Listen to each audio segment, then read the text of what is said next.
foundation of the steading at Balblair. If you go and dig a little down, you'll find all the stones there that we had to. I know you were too young, Peter, to remember that. Yes, we don't. Anyway, we were excused duty. Well, Excuse duty. We were catching bannies in Loch Lewington. you weren't Much more important, John. You weren't too young to scribble all over my baptism certificate, which is playing knots and crosses in the back.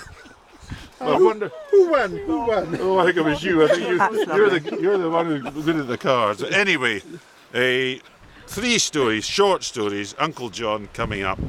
Uncle Bob must have been up at the same time, and in Chapman Hall, of course, they were all going around, and Bob kept on saying, "Got a cigarette, John?" And after about the fifth one, he said, "You can buy the bloody things, you know." It's just.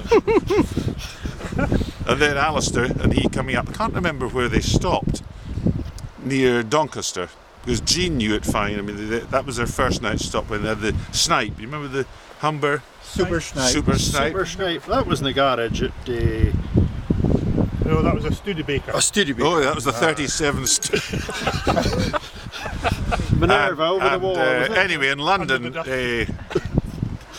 Alistair must have been learning the business. He went with his father on some of the rounds and came to this bit a bit awkward, so Uncle John had to reverse in, and as he was going back he said, "All right in the back?" And Alice said, "Oh fuck, yes." He said, next thing there was a crunch. He said, "Christ, what the bloody hell?" At least as you asked me if I was all right. And finally, and maybe appropriately, on his last visit to the lodge, he was not holding forth, but at one stage, probably with RJR, my father, he got into an argument that he couldn't contain a short temper. He had a very short temper. And he banged the table and the glass flew up, broke.